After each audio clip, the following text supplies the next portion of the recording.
नमस्कार, मैं हूं सुमन तिवारी और आप देख रहे हैं एसटी न्यूज। दीदी का केंद्र पर बड़ा आरोप। ममता बनर्जी बोली यूपी, गुजरात और कर्नाटक के मुकाबले बंगाल में वैक्सीन सप्लाई कम।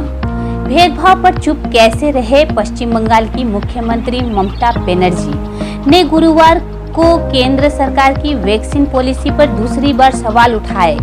केंद्र पर निशाना साधते हुए दीदी ने कहा कि बंगाल को बाकी राज्यों के मुकाबले कम वैक्सीन सप्लाई की जा रही है।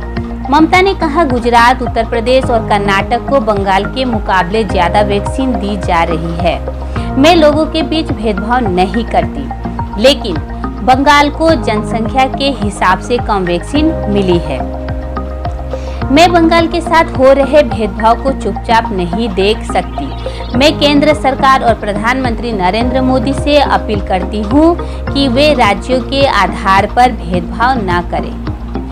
प्रधानमंत्री को चिट्ठी भी लिखी। इससे पहले बंगाल सीएम ने वैक्सीनेशन के मुद्दे पर पीएम मोदी को एक पत्र लिखा। ममता ने चिट्ठी में बंगाल की स्थिति पर चिंता जताते हुए कहा कि यदि केंद्र सरकार ने जल्द बंगाल में वैक्सीनेशन सप्लाई नहीं बढ़ाई तो हालात गंभीर हो सकते हैं। बंगाल के सभी नागरिकों का वैक्सीनेशन कराने के लिए 14 करोड़ डोज की जरूरत है। पत्र में ममता ने और क्या लिखा? ममता ने कहा कि हमारी क्षमता राज्य में रोजाना 11 लाख वैक्सीनेशन डोज लगाने की है, लेकिन हम रोज 4 लाख डोज ही वैक्सीनेट कर पा रहे हैं। इसका कारण वैक्सीन की कम सप्लाई होता है। उन्होंने कहा कि वे इस मुद्दे पर प्रधानमंत्री को पहले भी पत्र लिख चुकी है, लेकिन केंद्र सरकार ने इस पर ध्यान नहीं दिया। केंद्र दूसरे राज्यों को ज्यादा वैक्सीन दे रही है, इससे हमें कोई परेशानी नहीं है। ममता ने पत्र में दावा किया कि बंगाल में कोरोना संक्रमण का टेस्ट घटकर 1.57% से नीचे आ गया है। ये राज्य सरकार की कोशिश का नतीजा है। इसलिए केंद्र सरकार से निवेदन है कि हमें जरूरत के मुताबिक वैक्सीन डोज सप्लाई करें। बंगाल के स्वास्थ्य विभाग के मुताबिक बुधवार तक राज्य में 3.9 करोड़ से ज्यादा लोगों को टीका लगाया जा चुका है।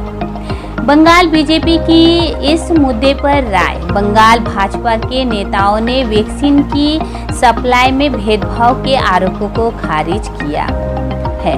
उन्होंने कहा कि बंगाल सरकार राज्य में ठीक से वैक्सीनेशन नहीं करवा पा रही है।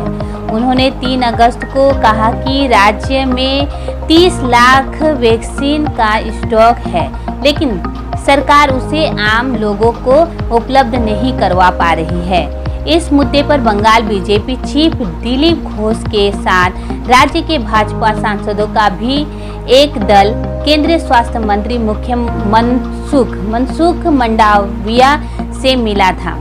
इसके बाद दल ने केंद्रीय मानव संसाधन विकास मंत्री धर्मेंद्र प्रसाद से भी बात की थी। बीजेपी सांसदों ने आरोप लगाया कि राज्य में वैक्सीनेशन के दौरान टीएमसी कार्यकर्ताओं को तरजीह दी जा रही है। पिछली बार कम उठाया था वैक्सीन का मुद्दा।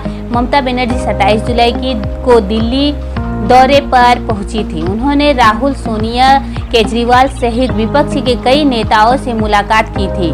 इस दौरान वे प्रधानमंत्री नरेंद्र मोदी से भी मिलने पहुंची थी। मीटिंग में ममता ने उस वक्त भी वैक्सीन सप्लाई में भेदभाव का मुद्दा उठाया था। उन्होंने प्रधानमंत्री से बंगाल को दिए जाने वाले डोज की संख्या बढ़ाने की मांग की थी। ममता ने कहा था कि बंगाल को आबादी के हिसाब से वैक्सीनेशन मिलनी चाहिए। तो ये थी आज की सबसे बड़ी खबर। मिलते हैं इसी तरह से मैं आप लोगों को न्यूज़ अपडेट देती रहूंगी। बने रहे मेरे न्यूज़ चैनल पे।